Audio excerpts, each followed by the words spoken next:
Assalamualaikum warahmatullahi wabarakatuh. Innal hamdalillah, assalatu wassalamu ala Rasulillah sayyidina Muhammad ibn Abdullah wa alihi wa sahbihi wa man walah, amma ba'd. Subhanaka la ilma lana illa ma 'allamtana innaka antal alimul hakim. Rabbi shrah li sadri wa yassir li amri wahlul 'uqdatam min lisani yafqahu qawli. Allahumma salli ala sayyidina Muhammad al-fatih lima ughliq wal khatim lima sabaq nasiril haqqi bil haqq wal hadi ila siratikal mustaqim wa ala alihi haqqa qadarihi wa miqdarihi al-azim. Allahumma anfa'na bima 'allamtana wa 'allimna alladhi ma yanfa'una. Allahumma faqihna fid din wa 'allimna at-ta'wil. Allahumma inna nas'aluka 'ilman nafi'an wa rizqan wasi'a wa na'udzubika min 'ilmin la yanfa' min qalbi la yakhsha'. Allahumma iftah 'alaina futuhal 'arifin warzuqna fahman nabiyyin wa hifzal mursalin wa imanal muttaqin arhamar rahimin. Allahumma nawwir qulubana bi'ilmik wasta'mil abdanana fi ta'atik. Allahumma iftah 'alaina fathan qariba fi 'ulumil aqliyati wan naqilah bijahi sayyidina wa maulana Muhammadin khairil bariyah sallallahu alaihi wasallam. Alhamdulillahi rabbil alamin. Alhamdulillah, segala puji bagi Allah Subhanahu wa taala, pencipta tujuh petala langit dan tujuh petala bumi dan segala perbendaharaan yang berada di antaranya. Selawat dan salam ke atas Nabi junjungan besar kita, kekasih kita Nabi Muhammad sallallahu alaihi wasallam, dan ke atas ahli keluarga baginda, dan ke atas para sahabatnya, dan ke atas mereka yang mengikuti jalan mereka yang terdahulu dengan cara yang terbaik sehingga hari kiamat. Alhamdulillah, muslimin muslimat yang dirahmati Allah Subhanahu wa taala, pada pagi duha yang berbahagia ini kita dihimpunkan lagi oleh Allah dalam majlis ilmu untuk kita sama-sama menyambung bedah kitab ataupun bedah buku Has'ab yang di dalamnya terkandung nasihat-nasihat daripada para ulama, para masyayikh, para mursyid Rabbani. Mari kita bacakan ummul kitab dan hadiahkan kepada mereka yang berada di sebalik kitab ini, sehingga ilmu ini sampai kepada kita semua dengan niat mudah-mudahan Allah kurniakan kita keberkatan ilmu, dibukakan kefahaman zahir dan batin, dan dicurahkan ke dalam dada kita seperti mana yang telah dilimpahkan ke dalam dada mereka. Bisirril Fatihah. Bismillahirrahmanirrahim. Ar-Rahmanir-Rahim, Maliki yaumiddin. Ihdinas siratal mustaqim, ghairil maghdubi 'alaihim waladdallin. Baik, kita berada pada muka surat yang ke-55.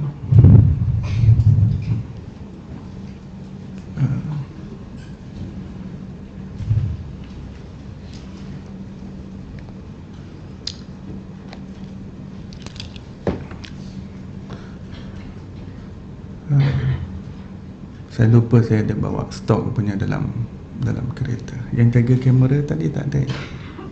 Oh ya, boleh tolong ambilkan. Saya ada 10 buah kitab di bonet tu ya.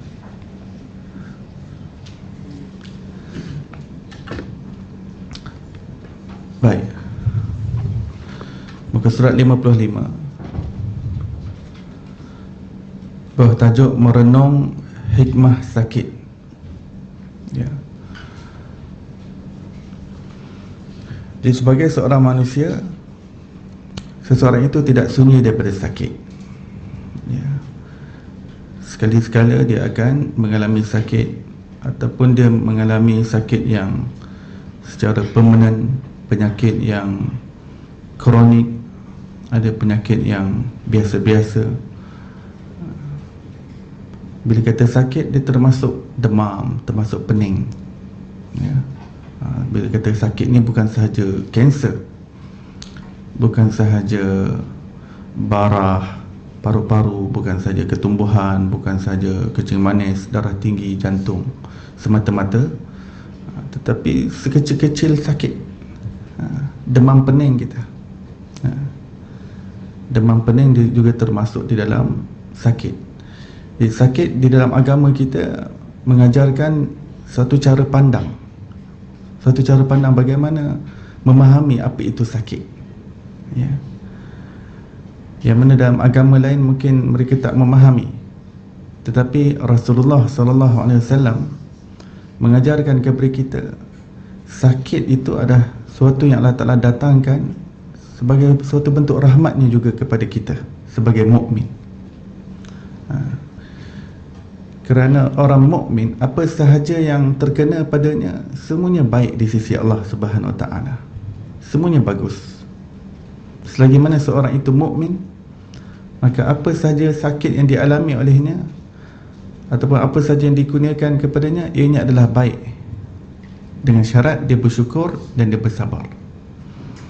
Apabila dia mendapat nikmat, maka dia bersyukur, itu baik untuknya. Dan apabila dia mendapat musibah, mendapat sakit, maka dia bersabar, dia reda, maka itu juga adalah baik baginya. Dan ini tidak berlaku kepada non-Muslim, tak berlaku kepada orang kafir. Kalau orang kafir, kalau dia dapat nikmat yang banyak pun, kalau dia bersyukur pun, thank God, thank God, thank God. Atau kalau dapat musibah pun, dia bersabar, dia tak merungut, dia tak complain, dia tak whining. Jadi it's okay, small matter, it's okay, it's bearable, it's okay, bearable. Ya, dia tak dapat pahala apa-apa daripada Allah Subhanahu Wa Ta'ala. Dengan syukurnya itu ke atas nikmat dan sabarnya itu ke atas musibah, walaupun sebesar mana pun musibah melanda mereka dan mereka bersabar dengannya, mereka tidak dapat apa-apa saham pahala di sisi Allah Subhanahu Wa Ta'ala, ya. Tapi orang mukmin adalah orang-orang yang istimewa di sisi Allah Subhanahu Wa Ta'ala. Mereka adalah orang-orang yang terpilih, dia menjadi pilihan Allah Subhanahu Wa Ta'ala. Sesiapa yang dalam hatinya mempercayai Allah Subhanahu Wa Ta'ala sebagai Tuhannya dan Nabi Muhammad SAW itu pesuruh Allah Subhanahu Wa Ta'ala, dia adalah mukmin. Maka apa saja, sehingga Rasulullah SAW mengatakan jika dia tertusuk duri sekalipun, itu adalah baik baginya. Tapi kena sabar, jangan komplain-komplain, jangan panas baran, jangan marah-marah, jangan salahkan Allah pula, ya. Kenapa? Rasulullah kata tertusuk duri itu pun Allah SWT nak mengampunkan dosanya, nak membesarkan pahalanya dan nak meninggikan darjatnya. Tertusuk duri, orang kena injection, ya. Kadang ada orang takut dengan jarum, ya. Tapi kalau orang mukmin teringat Rasulullah kata, orang mukmin kalau terkena duri sekalipun, Allah Ta'ala nak tingkatkan darjat dia, Allah Ta'ala nak ampunkan dosa dia. Wah, ini sakit ni macam operation bagi dia, sebab Allah nak sucikan dia, kan? Macam seseorang yang didiagnos dengan sakit dan didapati dia perlu operation, dan jika tidak dijalankan operation akan membahayakan nyawanya, adakah dia akan mengambil operation tersebut? Kalau dia tak ambil, akan membahayakan nyawanya, adakah dia akan ambil? Dia akan ambil operation tersebut. Dia kata, doktor, buatlah operation, doktor. Nak buat macam mana? Ya. Dan kita pun tak petikai banyak setiap prosedur yang dia nak jalankan untuk buat operation tersebut. Dah kita kena buat operation, kita trust dia dah. Walaupun kita tahu operation ni akan sakit nanti, akan dibelah, akan dikeluarkan organ, nanti darah mengalir keluar, akan dijahit semula, kemudian ubat bius hilang, ubat bius habis. Sakit, ya, dia tahu sakit, dia tahu operation, yang namanya operation sakit, akan susah, dia nak bergerak nanti susah, nak tunggu luka baik, nak tunggu jahitan tu betul-betul pulih, ya. Dia kena berjaga-jaga supaya tak terbuka balik, sakit, ya.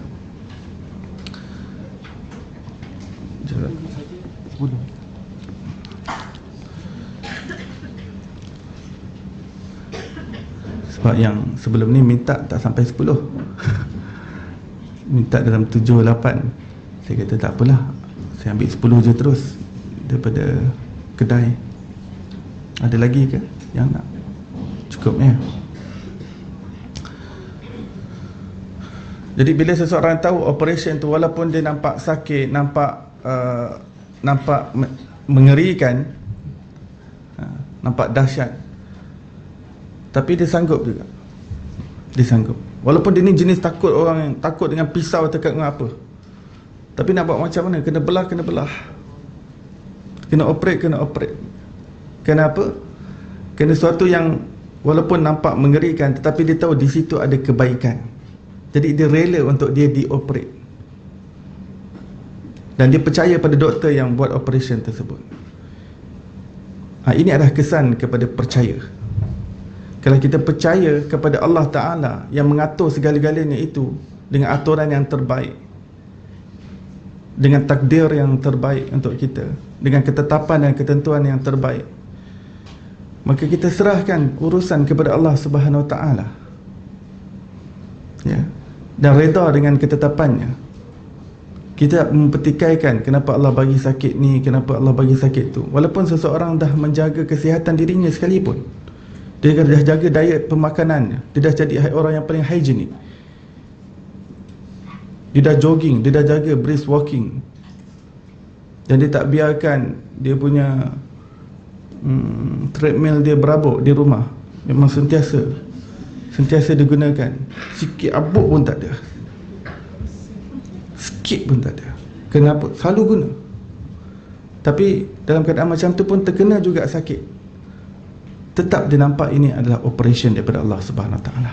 Allah nak operate dia, nak sucikan dia. Sebab tidak ada seorang pun yang sunyi daripada kekurangan. Manusia banyak angkuh dengan dirinya, manusia banyak sombong dengan dirinya. Manusia mudah cepat lupa bahawa apa yang dicapai dalam hidup ni itu adalah kerana Allah Subhanahu Wa Ta'ala, bukan kerana kebagusan dan kehebatan dirinya. Tapi manusia mudah alpa terhadap perkara itu dan sentiasa melihat dirinya lah yang hebat, dirinya lah yang bagus, dirinya lah yang mulia, yang tinggi. Kalau dia dapat beribadah, dia nampak diri dia lah yang soleh, nampak dirilah dia orang baik, dia nampak dirilah orang suci. Bila dia nampak dia mudah beramal, dia nampak diri dia ahli syurga, dia nampak diri dia sempurna. Jadi manusia mudah angkuh dan sombong, dan dia terlupa pada Allah Subhanahu Wa Ta'ala yang di sebalik segalanya.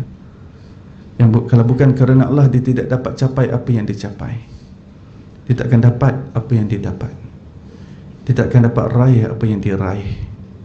Dia tak dapat gapai apa yang dia gapai. Dia tak dapat peroleh apa yang dia peroleh. Segalanya dengan Allah Subhanahu Wa Ta'ala. Tapi manusia cepat lupa. Jadi itu semua kekurangan manusia. Sakit ni Allah Ta'ala bagi untuk nak put us down to earth. Dia sebagai peringatan, dia sebagai suatu nasihat, dia sebagai suatu, dia nak melt down manusia tu, supaya dia beringat, ya Allah, aku ni banyak kekurangan, banyak kelemahan. Fir'aun adalah manusia yang tak ditimpa sakit walaupun demam pening. Dan itu sebenarnya ujian, ya. Orang yang dalam keadaan tak tertimpa musibah pun, kekayaan adalah ujian, kemewahan adalah ujian, kesihatan adalah ujian, kelapangan adalah ujian, kecukupan adalah ujian. Allah jadikan Fir'aun begitu sihat walafiat, demam pening pun tak. Dan dia ni pelik, 40 tahun pun tak buang air besar. Dia ekstra sihat lah dia ni. Tak tahu sihat dia ni apa Allah Ta'ala bagi pada dia. Tapi begitulah cerita Fir'aun ni. Sampai dia tengok dia yang tak ada najis, dia yang selalu sihat, dia kata, aku ni Tuhan dah ni. Tu puncak keangkuhan. Puncak keangkuhan dah tu. Aku ni Tuhan yang maha tinggi dah ni. Orang patut sembah aku dah ni. Sebab dia tak terima apa-apa. Sebab tu Bila manusia diterima sakit, dia tahu, oh, aku ni adalah insan yang lemah, aku ni hamba yang lemah. Ada yang maha kaya, Allah. Ada yang maha cukup, Allah. Ada yang maha sempurna, Allah. Ya. Dan bila kita kata sakit, sebab hari ni kita nak bincang hikmah sakit. Bila kita sakit, sakit ni dia terbahagi kepada tiga, ya, kepada tiga yang paling utama. Tiga jenis sakit. Sakit yang pertama, sakit sakit yang zahir, sakit luaran, sakit yang boleh didetect dengan alat teknologi untuk kesan penyakit tersebut. Kanser kulit ke, kanser payudara ke, kanser usus ke, kanser cervix ke, ketumbuhan otak ke, kanser pankreas ke, kanser usus ke, darah tinggi ke, kolesterol ke, kencing manis ke, ada masalah jantung ke, ada masalah hati, ada masalah glukos, ya, ada masalah virus. Selagi mana boleh didetect dengan alat, semua ni penyakit zahir. Jadi ada orang yang diuji dengan penyakit zahir, itu bahagian dia.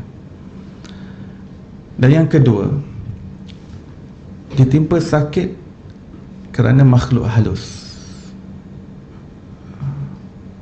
Penyakit yang disebabkan makhluk halus, seperti kena sihir, seperti santau, seperti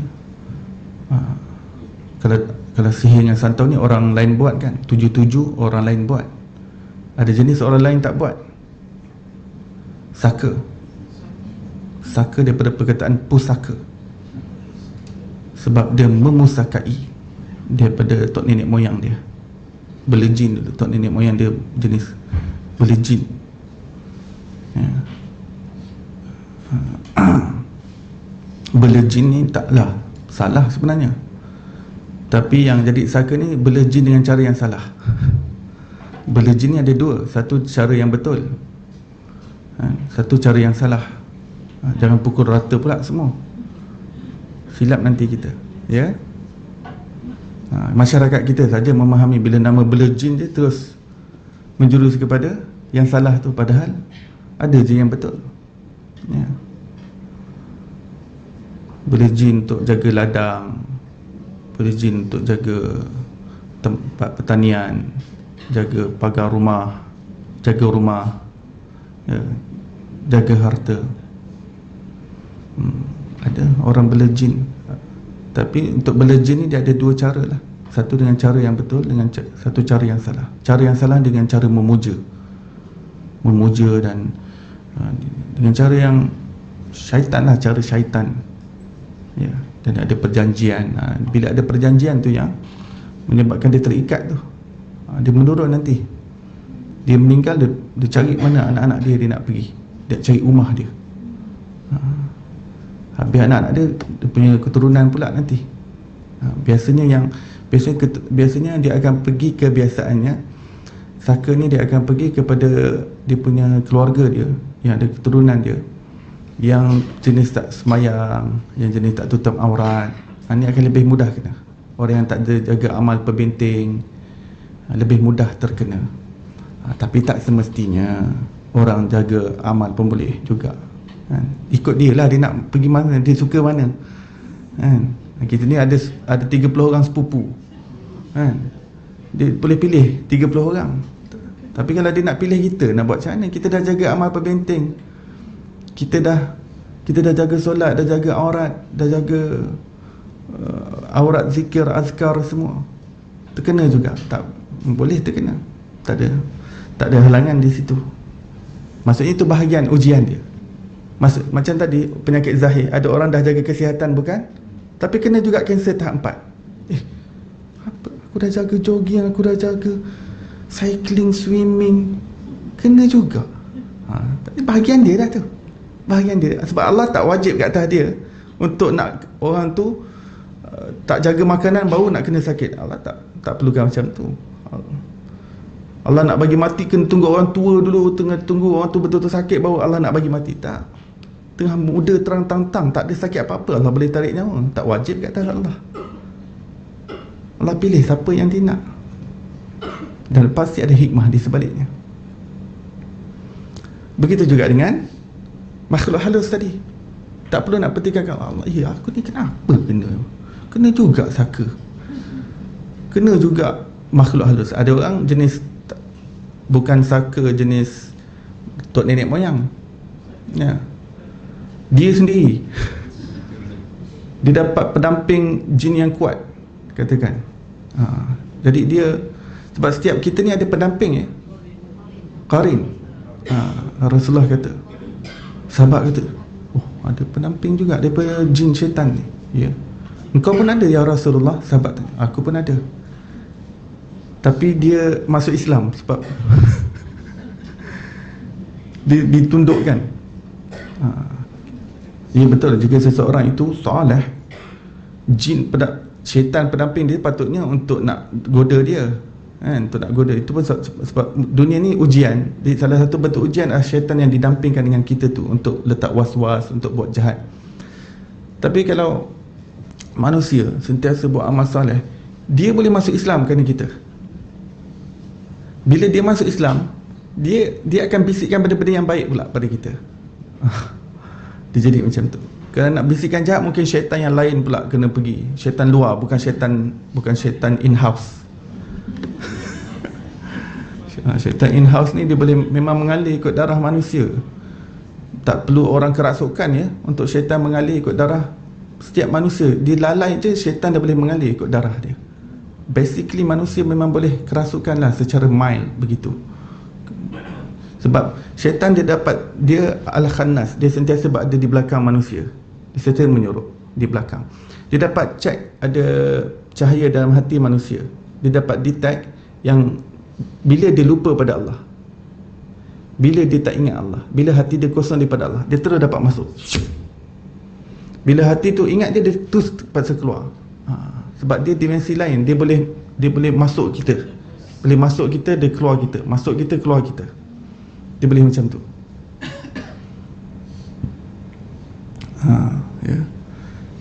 Ini Al-Khannas. Sebab tu dalam surah An-Nas tu kita minta perlindungan daripada was-was syaitan Al-Khannas.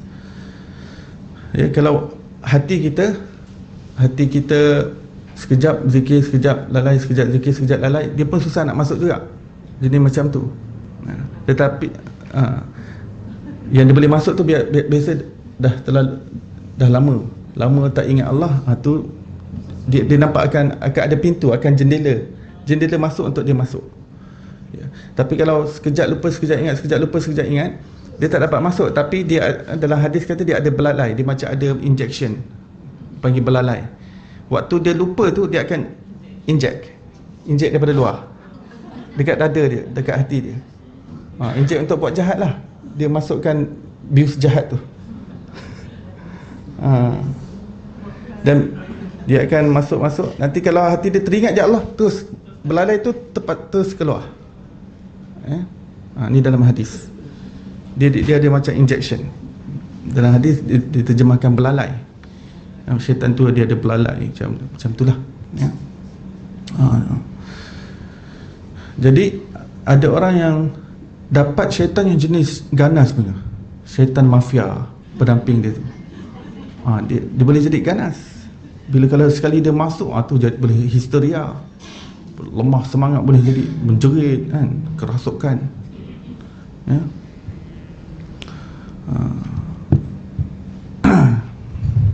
Jadi dia diuji dengan begitu.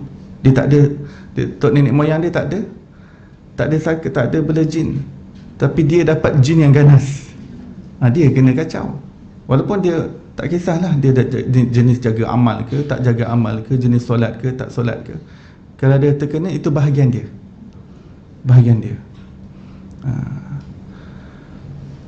Ya. Selain daripada saka, makhluk halus tadi, meracau dan sebagainya, kan, itu bahagian dia. Macam mana orang yang sakit zahir tadi, dah terlantar macam mana pun, dah stroke macam mana pun, lumpuh macam mana pun, perlu tak jaga solat? Perlu tak taat perintah Allah? Sedaya yang mampu dia kena jalankan perintah Allah, bukan? Begitu juga orang yang kena meracau tadi, orang yang jenis terkena gangguan makhluk halus, orang yang kena possessed. Jadi masing-masing, kedua-dua ni semua sama. Sakit zahir ke sakit dalaman ke, tetap kedua-duanya itu ada suatu hikmah untuk manusia bersabar, dengannya dia dapat meninggi darjat di sisi Allah SWT. Yang sakit zahir tadi dia kena fight penyakit dia, yang kena penyakit makhluk halus pun dia kena fight penyakit dia, dia kena struggle melawan.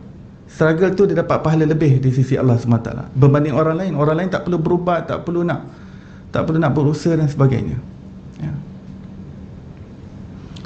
Hanya saja mana-mana penyakit pun sumber kesembuhan itu asbabnya adalah dominannya terletak pada diri ini sendiri. Bagaimana dia fight, tanpa dia terlalu bergantung kepada perubatan luar, ya. Kalau dia katakan dia ada penyakit, ya, dan dia ambil ubat, dia ambil tablet, dia ambil medication, tapi dalam masa yang sama dia tak jaga makanan, dia tak jaga pantang. Maksudnya diri dia sendiri masalah. Maksudnya diri dia sendiri yang kena berpantang, bukan? Diri dia sendiri, kekuatan pada diri dia untuk nak betul-betul dia nak sembuh. Begitu dengan makhluk halus tadi, ya. Dia sendiri yang kena usaha. Dia jangan kena Darusshifa, kena Darusshifa, kena cari mana ustaz yang boleh baca air tawar, baca. Sampai bila? Dia jadi macam orang penyakit zahir tadi. Sampai bila? Dia sendiri nak kena jaga makanan dia, dia sendiri nak kena jaga kesihatan dia. Dan dia sendiri yang tadi, yang makhluk halus, dia sendiri nak kena kuatkan baca Quran, kena amalkan azkar, kena baca ratib al-atas, baca ratib al-hadad. Dia yang kena patut lebih daripada orang lain lagi patutnya. Seperti mana orang yang tengah ada penyakit kronik, dia lebih lagi kena jaga makanan. Doktor kata ni tak boleh makan ni, tak boleh makan tu, makan biskut kering je. Biskut kering pun yang tawar setawar-tawarnya. Dia kena lebih. Orang kena penyakit jadi lebih. Di situ kalau dia sabar, ada orang jadi wali Allah sebab penyakit macam ni je. Mungkin dia tak banyak amalan sunat, tapi dia jadi wali Allah dengan bersabar ni je, macam ni je, struggle macam ni. Boleh jadi dia tak sembuh pun, boleh jadi dia dah usaha macam-macam pun, boleh jadi sampai akhir hayat dia tak sembuh. Tapi di situ ada hikmah Allah Ta'ala, tak semestinya sembuh, ya. Nabi SAW meninggal, ulama' kata sebab racun tu tak sembuh pun. Daripada tahun ke-6 Hijrah diracun oleh perempuan Yahudi Khaybar. Kesan racun tu, Siti Aisyah beritahu, Rasulullah beritahu, ini kesan racun perempuan Yahudi Khaybar. Baginda menderita, ya, setiap tahun bagi menderita sakit tu. Padahal sikit je terkena. Padahal Rasulullah orang yang paling jaga kesihatan, paling jaga diet, badan Nabi fit dan sebagainya. Patutnya immune system Rasulullah yang paling kuat sekali, kan. Virus ni dia terkena bila immune, kan. Ni Rasulullah terkena racun sikit je, Rasulullah tak makan pun. Rasulullah tak makan pun daging tu. Daging tu cuma letak sikit, letak terkena je mulut Nabi, dia bersuara, dalam aku ada racun ya Muhammad. Daging tadi bersuara, Rasulullah lepaskan. Sedikit tu yang terkena air liur Nabi SAW, sikit itulah yang menyebabkan Rasulullah menderita. Sebab Allah nak bagi bahagian Rasulullah begitu, nak bagi tahu pada seluruh manusia, kalau seseorang terkena penyakit, jangan ingat Allah tak sayang dia. Sebab Rasulullah adalah Habibullah, orang yang paling Allah kasih, Allah paling cinta. Tapi baginda menderita penyakit sampai menghembuskan nafas yang terakhir kerana sakit itu. Dan Nabi terkena sihir. Siapa boleh lawan amalan Nabi? Siapa boleh lawan solat Nabi? Siapa boleh lawan khusyuk Nabi, ketakwaan Nabi, pelindung, pembintingan Nabi? Tapi Allah nak bagi bahagian juga pada Rasulullah, terkena juga sihir. Bukankah Rasulullah terkena sihir? Sebulan lebih Rasulullah terkena Siapa yang buat? Labid, seorang Yahudi juga. Yahudi banyak ganggu Rasulullah. Labid dan anaknya, kan? Anaknya tukang curi rambut Rasulullah, jadi simpul tu Rasulullah terkena sihir. Allah nak tunjukkan, jadi kamu kalau yang dah beramal, dah jaga kesolehan, ketaatan, kalau terkena sihir juga, jangan salahkan Allah, jangan ingat Allah tak sayang. Nabi ni dah sebaik-baik manusia dah, paling dicintai oleh Allah, tak ada dah, tak ada. Rasul lebih mulia daripada malaikat Jibril dan seluruh malaikat yang berada di langit dan bumi. Allah nak tunjukkan kepada manusia, jangan salah-salahkan aku kalau kau terkena sihir itu, kena penyakit ini, penyakit itu. Itu tanda Allah sayang. Allah sayang, Allah kasih, Allah cinta. Selagi seorang itu mukmin, semuanya baik. Kerana orang mukmin adalah orang yang baik di sisi Allah Subhanahu Wa Taala. Orang baik hanya diberi layanan yang baik. Apa saja yang terkena kepadanya itu sebenarnya layanan untuk VVIP. Ya. Jadi kita kena betulkan cara pandang kita kepada apa yang datang kepada kita daripada Allah Subhanahu Wa Taala. Suatu ketika ada seorang perempuan datang kepada Nabi SAW, mengatakan, "Ya Rasulullah, saya ingin minta Tuan doakan kepada Allah Subhanahu Wa Taala agar penyakit yang menimpa saya ni Allah Ta'ala jauhkan daripada saya." Penyakit apa? Dia ada penyakit dia ada penyakit macam meracau begitu, possess. Macam kalau terkena possess, jadi dia kena macam nanti dia jadi macam orang kena sawan. Ya. Minta Allah SWT sembuhkan saya daripada penyakit ni. Ya. Kerana kadang-kadang kalau saya terkena di tempat khalayak ramai dan saya tak sedar apa yang saya buat. Kadang saya terbuka aurat saya dan saya merasa malu, ya Rasulullah. Jadi minta Allah Ta'ala jauhkan daripada penyakit ni. Maka Rasulullah mengatakan kepadanya, "Wahai fulanah, wahai wanita, saya boleh minta doa daripada Allah Subhanahu Wa Taala untuk kamu. Tetapi apa kata saya bagi kamu two option? Saya bagi kamu option yang lain. Yang pertama tadi, sama ada kamu nak aku doa kepada Allah, ya, kena doa Rasulullah ini mustajab, ya. Kamu nak aku berdoa kepada Allah, atau option yang kedua, kamu terus bersabar dengan penyakit ini, aku tak berdoa untuk kesembuhan, tapi aku jamin kamu dengan syurga Allah Subhanahu Wa Taala." Nak sabar je, nak sabar, tapi penyakit tak sembuh. Penyakit meracau tadi tak sembuh, tapi jaminan syurga. Jadi perempuan tadi fikir, berbaloi benar balasan jaminan syurga ni. Aku kena sekejap kat atas dunia ni, penyakit apa sekejap je, berapa tahun je, umur dia pun dah berapa tahun je lagi. Kalau jaminan syurga, nak hidup sana bukan 1000 tahun, bukan 1,000,000 tahun, bukan trilion tahun, bukan zilion tahun, tapi selama-lamanya. Dia fikir, ya Rasulullah, saya ambil option yang kedua lah. Ya, tak apalah, saya sabarlah dengan penyakit yang saya alami ni.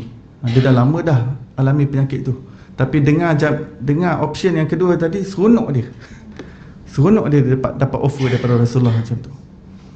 Saya ambil option yang kedua. Tapi ya Rasulullah, ada satu perkara yang masih merisaukan saya. Dia kata, apa dia? Aurat saya terbuka, nanti aurat saya terbuka depan orang. Dia kata, baik, yang itu saya doakan, yang bab aurat tu saya doakan, bab penyakit tu Rasulullah tak doakan.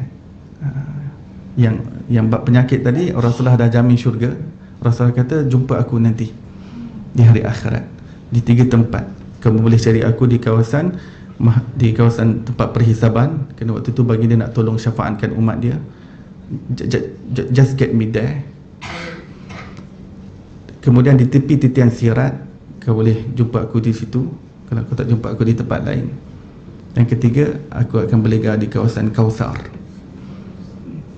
datang jumpa aku bagi jaminan, endorse. Dan Rasulullah doakan tentang yang aurat tadi, ya Allah, apabila dia terkena penyakit itu, kau jagalah aurat dia.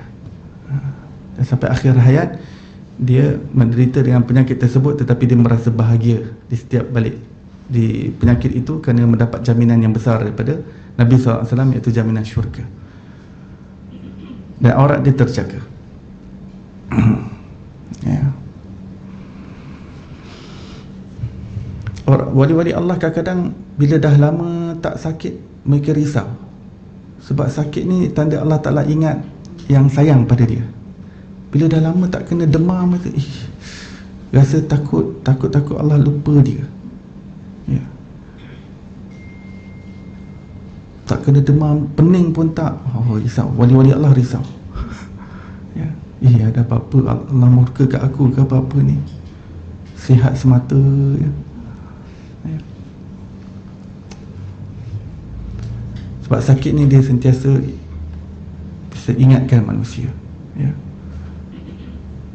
Kalau tak ada sakit langsung, manusia lebih mudah sombong, angkuh. Yang dah selalu sakit pening, demam ni pun masih angkuh lagi. Kalau tak ada sakit langsung, tak ada kebaikan pada dia nanti. Ada seorang lelaki, ya, dia jumpa Rasulullah nak tawarkan anak perempuan dia.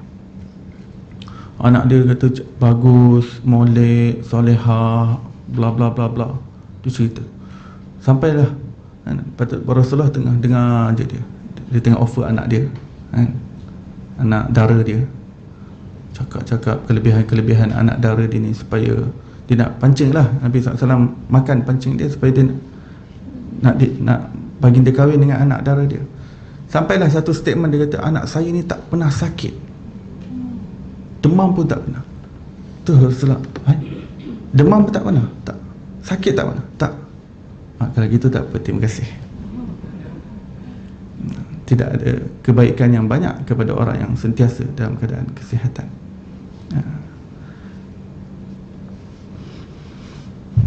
Baik, Allah Ta'ala memberi kita sakit sesuai dengan daya tahan hamba-Nya dan banyak hikmah dan rahsianya antaranya. Jadi manusia ni Allah Ta'ala dah bagi hati. Hati ni Allah Ta'ala dah siapkan untuk seseorang.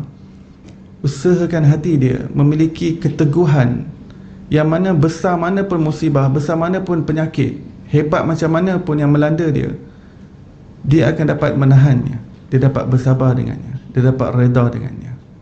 Yang menyebabkan manusia merasa sesuatu itu terlalu besar untuk dia, tak tertahan untuk dia menahannya, untuk dia bersabar dengannya, kerana dia tak persiapkan hati itu. Allah dah bagi dah hati. Allah dah bagi hati. Hati itu apabila disiapkan dengan keteguhan, pautan yang kuat dengan Allah SWT, sandaran dan ketergantungan yang kukuh dengan Allah SWT, tidak ada musibah yang besar di dunia ini, kerana Allah yang maha besar. Maha besar ini Allah yang lebih hebat, lebih penting, lebih signifikan daripada segala-galanya, lebih utama daripada segala-galanya. Itu maksud Allahu Akbar. Allah lebih utama daripada segala-galanya. Ya.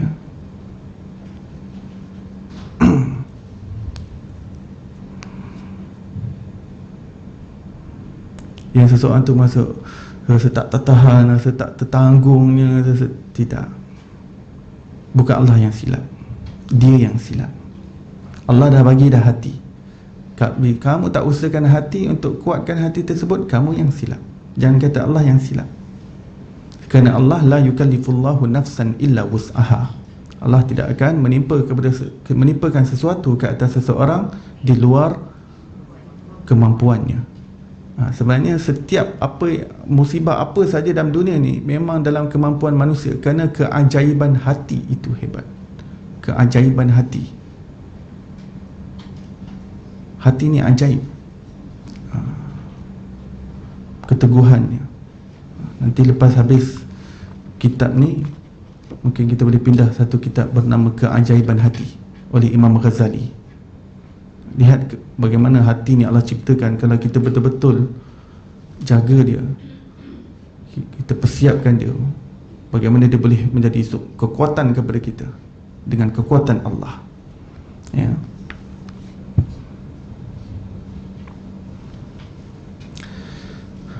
Baik, banyak hikmah sakit ni, dan rahsianya antaranya sakit itu zikrullah. Mereka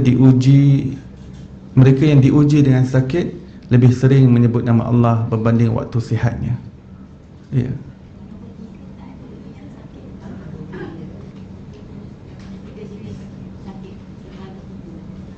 Oh baik. Tadi saya sebut ada 3 jenis sakit ya. Ada 3 jenis sakit. Ya.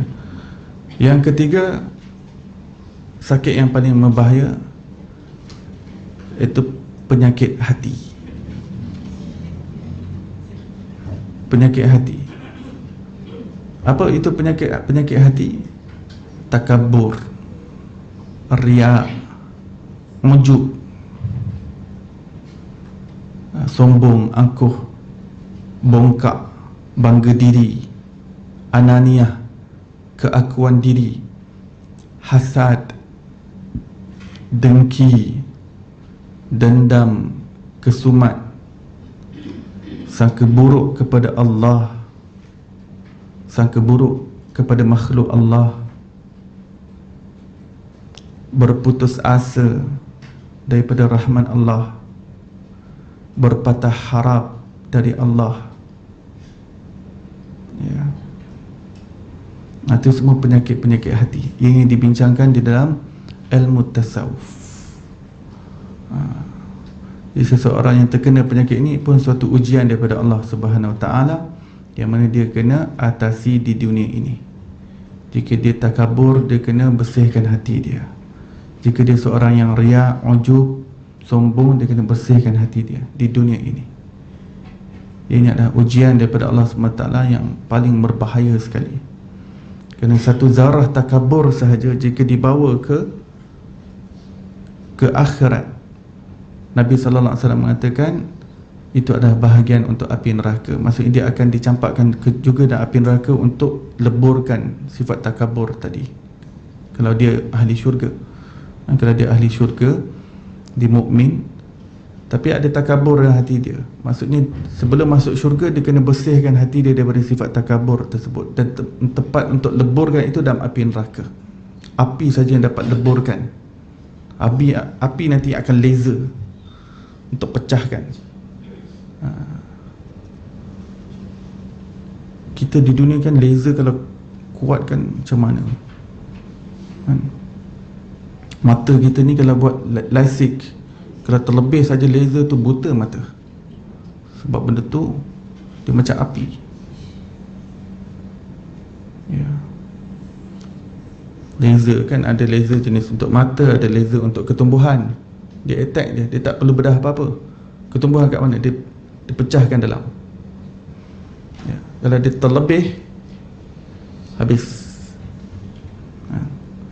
Tapi di dalam neraka Allah SWT, laser tersebut semuanya panas. Laser tersebut menyakitkan, memedihkan. Ya. Dan laser ni pun tak macam laser kita sini. Kita lihat surah Al-Hutamah, wa ma adraka mal hutamah narullahil muqadah allati tattali'u 'alal afidah. Neraka Hutamah.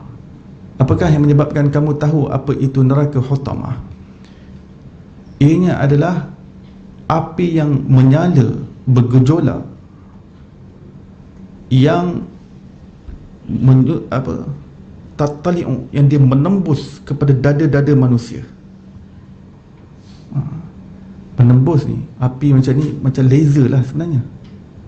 Tattali'u 'alal afidah innaha 'alaihim muqsadah fi 'amadin mumaddadah. Neraka ni digambarkan dia seperti tempat yang tertutup. Ya, panas tapi tertutup. Macam mana kita pressure cooker, panas dalam tu tapi tertutup rapat. Itu 'alaihim muqsadah. Kan tulang pun boleh hancur dalam pressure cooker. Sebab tu pressure cooker ni pun dia nak kena ada sikit lubang kecil, sikit je. Sebab kalau tak ada yang tu, pressure cooker boleh jadi macam bom. Tapi neraka Allah satu pun tak ada, dan dia takkan jadi bom. Bom semua dalam tu, dalam neraka tu sendiri. Nuklear semua dalam neraka tu sendiri. Alaihim muqsadah innaha alaihim muqsadah fi amadin mumaddadah, dalam tiang-tiang yang terdiri dalam api neraka. Fi amadin mumaddadah. Ya.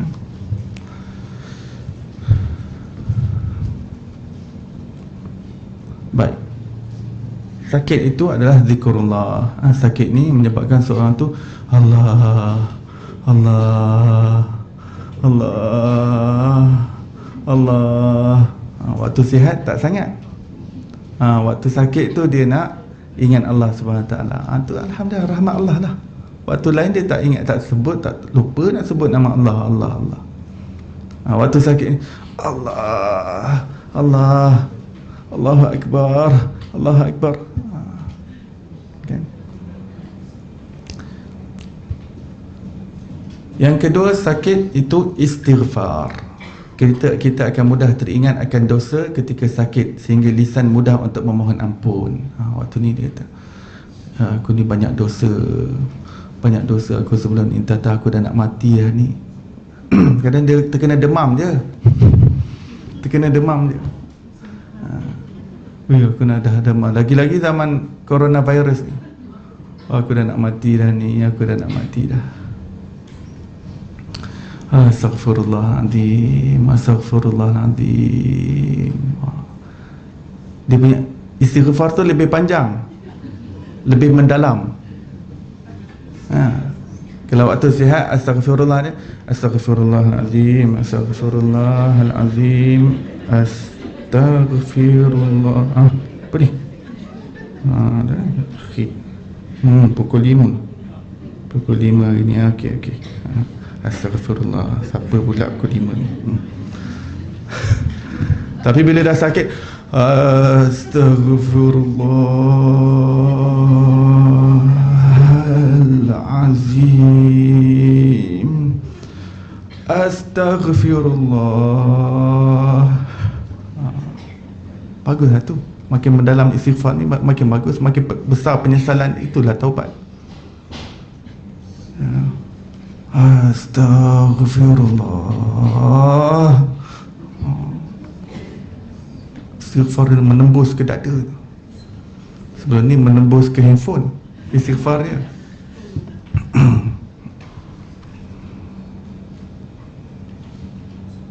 Nampak?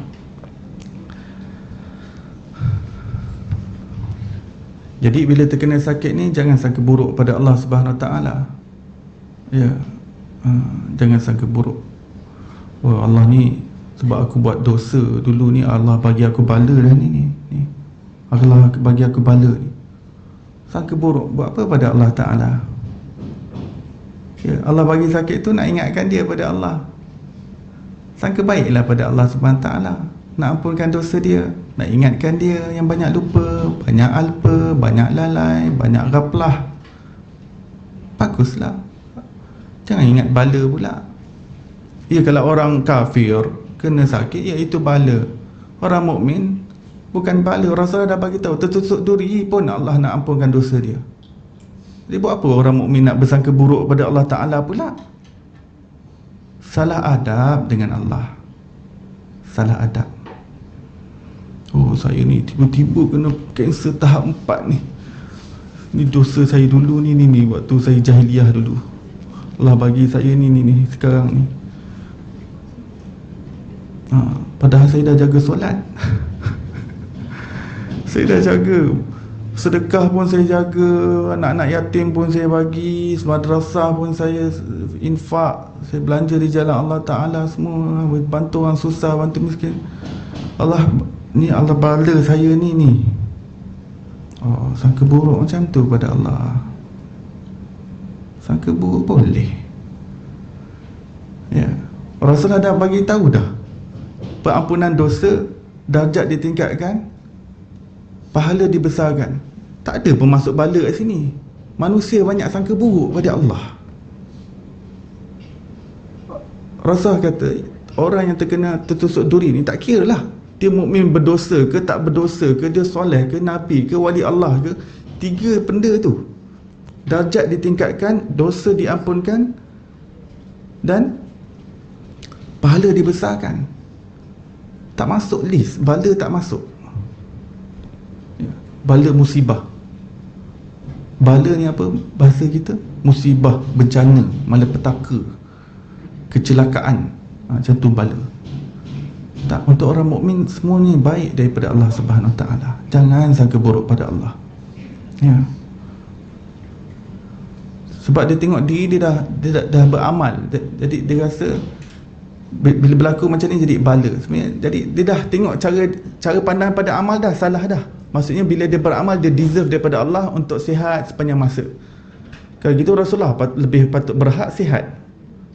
Kalau dia rasa macam tu dengan amal boleh sihat memanjangkan, gitu Rasulullah dan para Nabi semua lebih berhak sihatnya. Mereka lebih hebat amalnya. Nabi Ayub hebat penyakitnya, Nabi Ayub. Tapi tak ada siapa pun boleh lawan Nabi Muhammad ya. Semua ujian yang dialami oleh para Nabi-Nabi, Allah Ta'ala kumpulkan semua bagi pada Nabi Muhammad sallallahu alaihi wasallam. Dan semua ujian yang dialami oleh manusia, semua Allah bagi pada Rasulullah. Semua. Isteri baginda meninggal, anak baginda meninggal, sahabat baginda, pakcik baginda, anak-anak cucu baginda ya. Baginda banyak mengalami kehilangan. Datuk baginda, ayah tak sempat nak jumpa, dan meninggal sebelum Rasul lahir. Duduk dekat dengan Halimah Sa'diah, lepas tu dipulangkan semula pada ibundanya. Duduk setahun pun ibundanya diambil oleh Allah Subhanahu Wa Taala. Semua segi. Rasulullah ada 7 orang anak. Ketika baginda wafat, ada 1 orang anak dia bersama baginda. Lihat, 6 orang anak baginda kebumikan sendiri. Hebat Rasulullah ujian. Semua ujian dalam dunia ni. Orang ada sakit zahir, Rasulullah ada sakit zahir. Orang ada terkena makhluk, kena sihir santau, Rasulullah kena. Cakap, you name it, semua ada pada Rasulullah. Tak ada siapa boleh lawan dah Rasulullah. Allah nak tunjukkan, ini kehidupan seorang Habibullah. Jangan siapa-siapa dah sangka buruk dengan Allah. Jangan dah sangka buruk ni malapetaka, bencana, bala. Jangan. Allah sayang kat aku. Ya, kita boleh menyesal dekat atas dosa kita. Ya, bila terkena sakit, kita boleh menyesal ke atas dosa-dosa kita. Kita tahu kita banyak salah, kita banyak silap. Kita nampak ini sebagai suatu peringatan kepada Allah SWT. It's okay. Kita nampak ini sebagai peringatan, sebagai reminder, but not bala, not catastrophe. Itu sangka buruk kepada Allah ya. Bila sangka buruk, Allah betulkan jadi benda tu, jadi betul-betul jadikan bala untuk dia. Sebab Allah di atas persangkaan hamba-Nya terhadapnya. Jadi bab persangkaan jangan main-main dengan Allah Ta'ala. Bila kita nampak sangka baik, Allah Ta'ala nak bersihkan aku ni, nak jadikan aku lebih baik, itu persangkaan yang baik pada Allah. Allah bagi aku sakit ni supaya aku jadi hamba Allah yang lebih baik. Tu sangka baik yang bagus. Allah nak ampunkan dosa aku, nak tingkatkan darjat aku, nak besarkan pahala aku. Jadi dia akan bersabar, dia akan reda ya. Jadi jangan mudah bersangka buruk. Sakit itu juga muhasabah. Orang yang sakit akan lebih banyak waktu merenung diri dalam sepi, menghitung-hitung bekal untuk kembali ya. Tengah-tengah terlantar, selalu ni dia drive sana, dia drive sini, dia ambil anak sekolah, dia ambil cucu sekolah, dia ambil pergi pasar. Sekarang ni terlantar dia ke atas pembaringan ya. Nak tidur pun takut tidur selama-lamanya. Sleep forever ya. Sekarang dia ada waktu muhasabah, sama ada dia terlantar dekat rumah ataupun di atas katil hospital. Dia tengok, ya Allah, besarnya nikmat kesihatan selama ni. Aku mau banyak lupa dengan Allah, banyak aku tak beramal. Nanti ya Allah, kalau aku sihat, nanti aku nak beramal lah pula ya Allah. Ya Allah, waktu sihat dulu payah nak pergi majlis ilmu. Lepas ni kalau sihat nak cari majlis ilmu, dengar-dengar kat Masjid Al-Falah tu aktif lah, dengar majlis ilmu. Lepas ni nak pergi majlis ilmu lah, takut lah, takut mati lepas ni. Untuk muhasabah kan? Waktu sakit ni Allah bagi masa untuk muhasabah kan? Jadi dia, Allah Ta'ala sekelutkan dia daripada kesibukan dunia dia. Selalu sibuk bekerja sana, bekerja sini, berlumba sana, berlumba sini. Sekarang ni senyap dia, ya. Dia waktu tu dia muhasabah. Dia muhasabah, apa dah aku lakukan selama ni, dan apa yang aku nak bawa bekalan ke akhirat. Lepas ni aku nak pindah alam dah. Baik, sakit itu jihad. Jihad di sini maksudnya struggle kan? Bila nama struggle, orang mukmin bila struggle, dia ada pintu hidayah yang besar untuk dia. Ada satu perkara hadiah yang besar daripada Allah. Orang yang sakit itu tidak boleh menyerah kalah, diwajibkan untuk berikhtiar demi kesembuhan. Dia kena berikhtiar, struggle. Seperti yang awal-awal tadi saya sebut, orang yang terkena penyakit makhluk halus, dia kena struggle.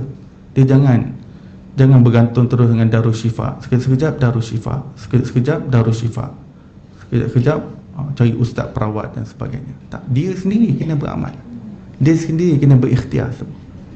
Dia sendiri kena istiqamah baca ratib. Ya.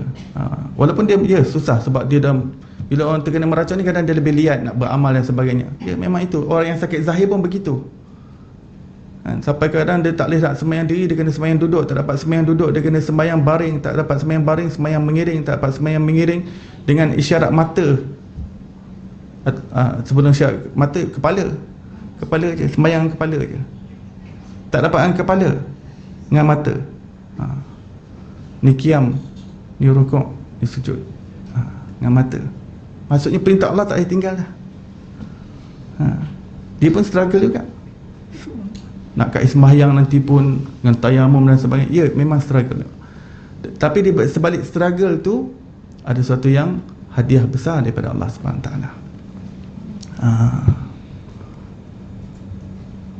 Dan dia kena berikhtiar untuk kesembuhan dia. Dan berikhtiar ni maksudnya serahkan kepada Allah SWT. Tapi dia kena berikhtiar. Ya. Doktor kata kena operation. Tak apalah, saya serah pada Allah, tak payah operation. Tak, kalau serah pada Allah dia kena operation. Kalau tak operation, dia tak serah lah sebenarnya. Dia tak serah lagi sebenarnya.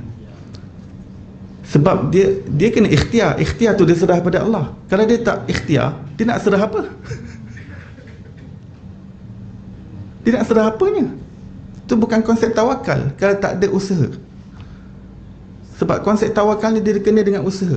Silap yang orang kata tawakal ni kalau gitu tak payah usaha, tak payah ikhtiar, biar Allah Ta'ala sendiri. Jangan. Ya. Kita tidak berhak untuk menguji Allah. Allah yang berhak menguji kita. Kita jangan menguji Allah. Ya. Doktor kata kita patut operation, kita tak payah operation. Mana tahu nanti Allah boleh bagi sembuh macam tu. Kita menguji Allah tu. Kita menguji Allah.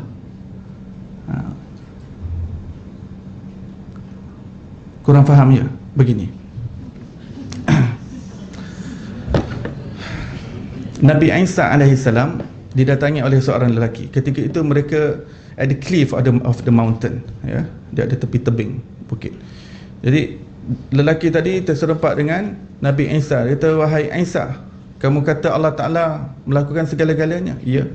Kamu kata Allah itu yang menetapkan segala-galanya? Ya. Dia yang menolong segala-galanya? Ya. Dia membantu nabi-nabinya? Ya. Dan segala apa yang dikehendaki olehnya berlaku, dan apa yang tak dikehendakinya tak berlaku. Nabi Isa kata, ya.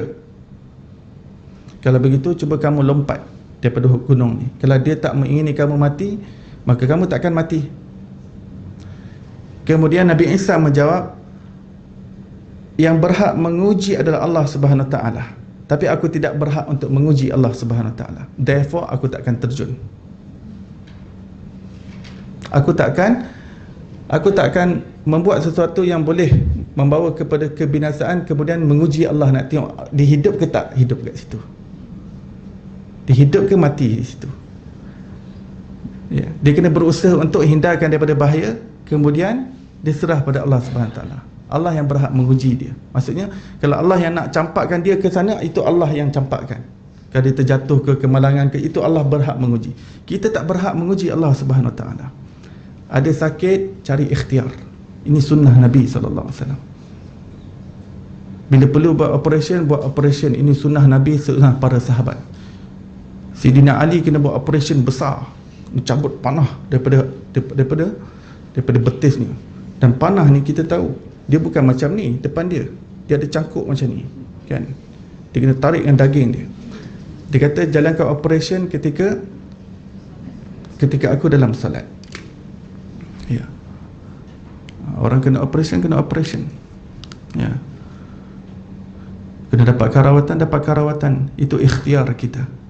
Tetapi urusan serah pada Allah. Maksudnya kalau Allah nak bagi sembuh, itu urusan Allah. Kalau Allah tak nak bagi sembuh, itu urusan Allah. Kedua-duanya baik. Kalau mana saja natijah yang Allah bagi, itu semua baik untuk orang mukmin. Jangan risau. Allah nak tengok siapa yang dah buat usaha yang terbaik, itu je. Natijah, mu jangan bosan, gitu Allah kata. Mu jangan bosan lah. Maksudnya jangan risau pasal natijah tu kerja aku, bukan kerja engkau. Ya.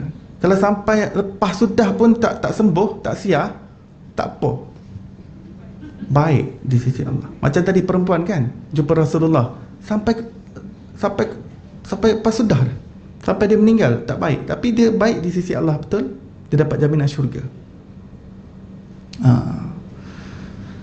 Sebab tu di dunia ni konsepnya Allah nak tengok siapa yang paling struggle, paling besar usahanya, sama ada usaha agama ataupun usaha bahagian dunia.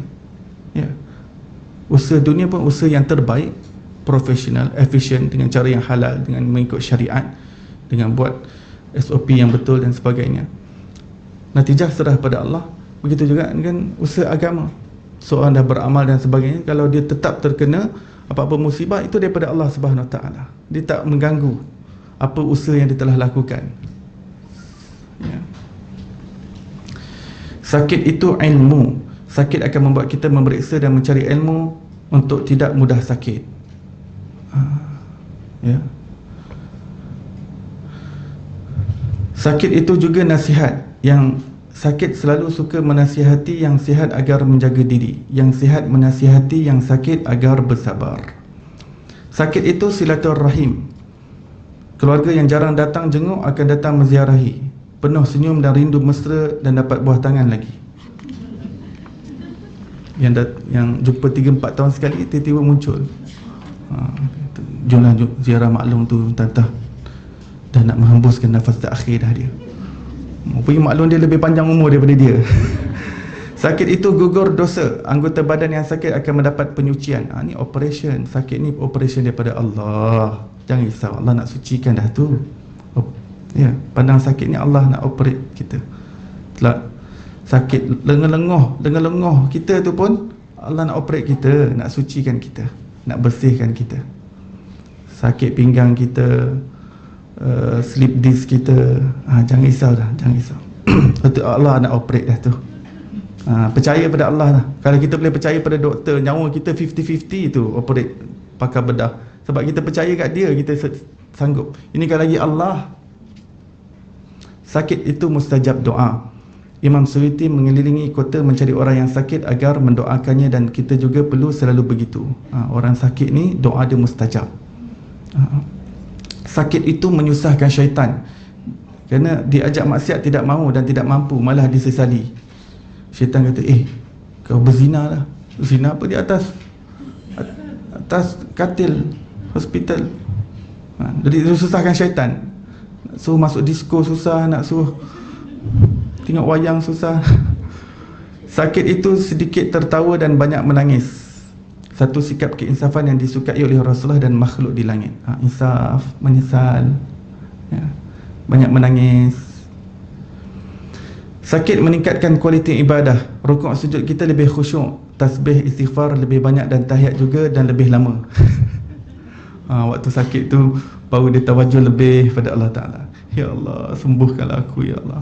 Tak tahu selama ni ada sakit ni, Allah tiba-tiba je. Ya Allah, ya Allah. Lebih khusyuk.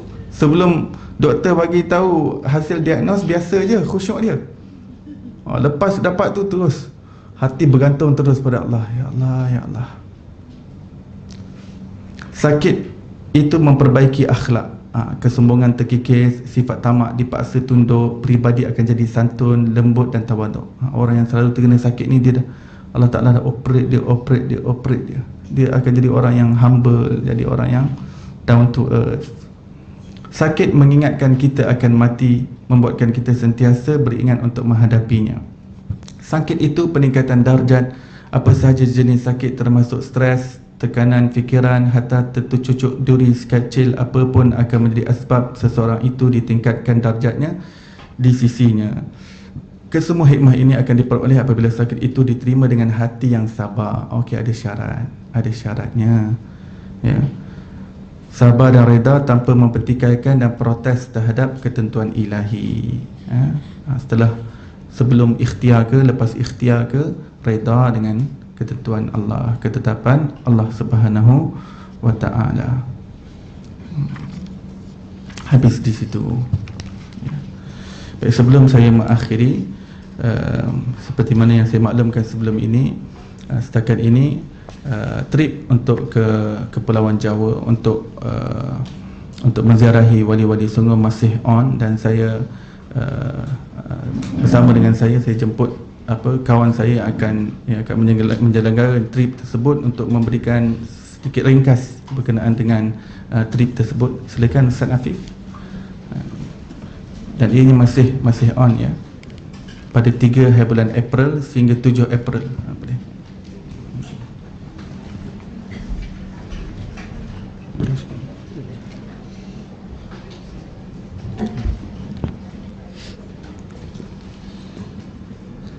Bismillahirrahmanirrahim. Assalamualaikum warahmatullahi wabarakatuh. InsyaAllah seperti yang dimaklumkan, yang saya kasihi Al-Fadhil Ustaz Kibazin, saya Ustaz Muhammad Afif bin Yahya daripada Sekolah Sri Integrasi Tahfiz Al-Ghazali, Bandar Sarjana Putra, bersama dengan Ustaz Iqbal Darul Mujtaba. Kami akan mengadakan program mengembara Kepulauan Tanah Jawa, Indonesia. Iaitu kita akan menziarahi 9 wali songo. Saya baru pulang 5 hari daripada sana. Jadi pakat tanya bagaimana keadaan virus ni, coronavirus ni. Alhamdulillah di sana aman dan selamat, dan kita akan terus menjalankan juga package ini sehingga ada notis pembatalan penerbangan dan juga daripada pihak Indonesia. Jadi buat masa ini kita pakat-pakat doa, pakat-pakat munajat supaya Allah Ta'ala jauhkan kita daripada musibah, apatah lagi kita nak menziarahi para kekasih Allah. Jadi kita akan menziarahi 9 wali songo, yang mana mereka ini yang berjasa kepada kita ibu-ibu, bona-bona yang dikasihi, yang awal pada abad 14, 15, 16 yang membawa dan mengembangkan Islam, khususnya di Kepulauan Tanah Jawa, dan mengislamkan seluruh Tanah Jawa itu, dan sehingga kita lah dapat merasai nikmat iman dan nikmat Islam itu. Maka kita pergi ni niat adalah untuk nak menghubungkan kembali, nak bersilaturahmi dengan mereka. Mudah-mudahan menyambungnya rohani kita dengan mereka, Allah Ta'ala memberikan keberkatan kepada kita insya-Allah. Jadi perjalanannya kita akan bermula 3 hari bulan April, hari Jumaat pagi, dan kita akan turun di Surabaya. Kita akan bermula menziarahi makam Syekh Khalil Bangkalan. Kemudian kita akan pergi Sunan Giri, Sunan Gresik, Sunan Ampel. Kita akan habiskan dulu Kepulauan Tanah Jawa, khususnya di Jawa Timur. Kemudian hari yang seterusnya kita akan ke Jawa Tengah, dan penutupnya di Jawa Barat kita akan menziarahi Sunan Gunung Jati, Syarif Hidayatullah. Jadi trip ini bersama dengan Ustaz Iqbazin selama 5 hari 4 malam. Pergi hari Jumaat, Sabtu, Ahad, Isnin, Selasa pulang. Jadi pakejnya saya akan bagi nombor telefon saya. 2,300 ini termasuk all in. Maksudnya tiket pergi balik, bagasi 20 kilo, hotel, makan 3 kali dan juga termasuk dengan perjalanan di sana 5 hari 4 malam. Jadi mudah-mudahan insya-Allah ada lagi 10 seat. Jadi saya ucap terima kasih kepada Ustaz Iqbal kerana bagi ruang untuk saya maklum dan panjangkan informasi di sini. Ada lagi 10 seat. Pergi 3, balik 7. Mudah-mudahan insya-Allah kita pergi mengenang kembali jasa mereka. Wali Songo ni yang pernah kita dengar Wali Songo ni, dan kita ada buat tambahan ziarah Masjid Demak, masjid yang pertama kerajaan Kesultanan Islam di tanah Jawa, kemudian Sultan Redem Patah I, dan kita ada tambahan lagi, tambah menziarahi ayah kepada Sunan Ampel, iaitu Syekh Maulana Ibrahim As-Samarqandi.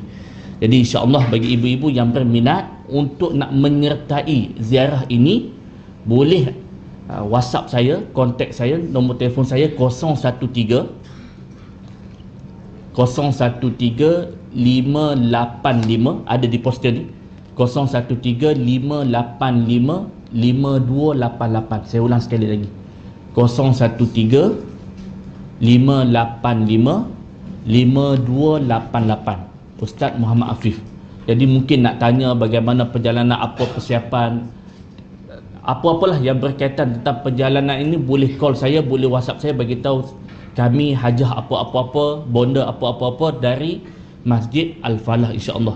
Dan untuk maklumat semua, ini kali yang ketiga saya bekerjasama untuk membawa jemaah ke sana. Tahun lepas Disember saya bersama Ustaz Yusaini Yahya Matin Perlis, Ustaz Zuhair Matis, Imam Syafi'i di Ampang, Ustaz Nazrul Nasir, kemudian Tuan Guru Ustaz Zulkifli Asyatiri Sungai Dedak. Bulan 12 tahun lepas kami pergi 2 buah bas. Jadi ini kali ketiga saya buat kerjasama untuk bersama dengan sekolah saya, Sri Integrasi Tahfiz Al-Ghazali. Kali ini bekerjasama dengan Ustaz Iqbal, yang mana Ustaz Iqbal yang akan memimpin rombongan kita selama 5 hari 4 malam. Yang kedua, ibu-ibu, sebelum saya sudahi, saya ada juga pusat rawatan. Di bawah sekolah saya ada pusat rawatan Nusrah Terapi Center, yang mana kita merawat untuk masalah fizikal dan masalah mistik. Jadi di sana, di belakang sana, saya ada juga bawa buku-buku penulisan saya, dan termasuk satu buku ni yang mana Ustaz Iqbal Zin sendiri yang memberikan kata pengantar, iaitu pengumbatan diri melalui kaedah tazkiyatun nafs, iaitu kaedah pembersihan jiwa, dan produk-produk yang berasaskan daun bidara. Saya ada bawa di sana yang telah dinusrahkan, yang telah diruqyahkan, termasuklah hand sanitizer. Dengan isu-isu virus sekarang ni, kita keluarkan produk-produk yang berasaskan natural, alami, kemudian telah kita nusrahkan, telah kita ruqyahkan. Jadi untuk dana sekolah dan pergerakan dakwah kami boleh dapat di luar sana. Saya ucap terima kasih sekali lagi pada Ustaz Iqbal. Bagi sesiapa yang nak ikut, ada 10 seat lagi. Ada 10 seat lagi yang berminat nak bersama dengan Ustaz Iqbal menggembara Kepulauan Tanah Jawa, daripada Jawa Timur, Jawa Tengah, Jawa Barat, 5 hari 4 malam. Boleh call saya, boleh WhatsApp saya. Baik, Assalamualaikum warahmatullahi wabarakatuh. Waalaikumsalam. Ustaz, saya ada soalan Ustaz. Ustaz Iqbal, nak soal Ustaz Iqbal sebelum bawa rombongan ke Tanah Jawa. Boleh Ustaz cerita sikit apa yang dimaksud, mungkin ramai yang nak tahu apa Wali Songo, kenapa digelarkan Wali Songo, 9 Wali Songo, dan apa kelebihan berziarah makam-makam Wali Allah. Sebab di situ kadang-kadang ada timbul fitnah, pelbagai fitnah. Just sedikit Ustaz sebelum kita saya mungkin nak kongsi dengan kawan-kawan yang lain. Baik, disebut sebagai Wali Songo. Songo dalam bahasa Jawa ada 9. Siji, loro, telu, papat, 5, pilu, walu, songo. Saya pernah lupa. Telu, pilu, walu, songo. 9. Jadi Wali 9 adalah wali yang hidup 500 tahun yang lepas. Mereka telah mengislamkan orang-orang Hindu Buddha daripada kalangan orang Jawa, dan mereka adalah wali-wali, dan mereka adalah orang-orang yang tinggi darjat maqam di sisi Allah Subhanahu Wa Taala. Dalam agama kita, Rasulullah sallallahu alaihi wasallam amat menggalakkan untuk kita menghubung silaturahim dengan orang-orang yang telah berjasa besar dalam agama. Dalam hadis sahih, Rasulullah mengajak para sahabatnya setiap tahun untuk menziarahi syuhada Uhud di Uhud. Ya, Padahal orang-orang yang meninggal di Uhud ni mereka lebih rendah kedudukan daripada Rasulullah. Tapi Rasulullah suka untuk menziarahi mereka. Kerana mereka ini adalah wali-wali Allah Subhanahu wa taala. Setiap tahun genap setiap setahun Rasulullah akan menziarahi Uhud. Begitu juga kita berada dalam bulan Rajab, kalau kita baca bagaimana perjalanan Isra Mi'raj Nabi Muhammad sallallahu alaihi wasallam, baginda akan menziarahi kubur-kubur sebelum baginda sallallahu alaihi wasallam dinaikkan ke langit. Sebelum ke Masjidil Aqsa, baginda sallallahu alaihi wasallam akan menziarahi ada wali Allah SWT seperti Masyitah, walaupun wali Allah wanita, keluarganya semua adalah wali Allah Subhanahu wa taala. Tapi Rasulullah make a visit kepada orang-orang wali. Kemudian Nabi SAW menziarahi makam Nabi Musa AS dan baginda sembahyang 2 rakaat di situ. Turun daripada Burak sebab tempat berkat. Tempat yang dimakamkan orang-orang yang baik, di situ tempat yang berkat. Kemudian Nabi Muhammad SAW dibawa ke tempat lahirnya Nabi Isa AS. Ya. Tempat kelahiran pun adalah tempat yang berkat. Tempat-tempat yang di mana ada tempat-tempat yang pernah diduduki oleh orang-orang yang saleh, orang-orang yang baik, di situ ada keberkatan. Nabi Muhammad SAW dibawa ke Bukit Tur Sina, di bawah pokok ini tempat Nabi Musa AS munajat dengan Allah Subhanahu wa taala. Di situ pun Nabi Muhammad sembahyang 2 rakaat. Di tempat kelahiran Nabi Isa pun Nabi SAW buat 2 rakaat. Sebab tempat yang berkat, tempat mustajab doa. Baginda 2 rakaat hajat, 2 rakaat hajat. Begitulah kita ziarah Wali Songo. Ulama mengatakan paling kurang sekali 2 perkara yang akan didapati oleh orang yang menziarahi wali-wali Allah, orang-orang saleh. Yang pertama, dosa-dosanya diampunkan oleh Allah Subhanahu wa taala. Menziarahi kubur itu sendiri memang galakan daripada Nabi SAW. Ini kan lagi Habib Zain bin Smaid mengatakan kalau itu kubur wali Allah lebih mustahab lagi, lebih sunat lagi, lebih dituntut lagi untuk diziarahi, untuk dikunjungi. Jadi yang pertama sekali dosanya diampunkan, dan yang kedua, kerohanian orang yang kita ziarahi tersebut boleh berpindah kepada kita. Kerohanian yang Allah Ta'ala pernah limpahkan ke dalam orang yang ahli kubur tersebut dengan berkat kita memuliakan mereka. Memuliakan bukan bermakna kita puja mereka, tidak. Menziarah ini adalah kita memuliakan Allah sebenarnya, yang telah mengangkat daripada sebahagian hamba-Nya untuk ditinggikan darjatnya di sisi Allah Subhanahu wa taala. Di rahsia Allah yang terkandung dalam dada mereka, disebabkan keberkatan ziarah tersebut, dia boleh melimpah ke dalam dada kita juga. Wallahu a'lam. Sampai di situ. Mudah-mudahan baik kita tanggung majlis kita dan tasbih kifarah dan surah wal asr. Subhanallah bihamdih, subhanakallah bihamdika, asyhadu an la ilaha illa anta wa astaghfiruka wa atubu ilaik. Bismillahirrahmanirrahim. Al asr. Innal insana lafi khusr illa alladhina amanu wa amilus solihat wa tawassaw bil haqqi wa tawassaw bis sabr. Assalamualaikum warahmatullahi wabarakatuh.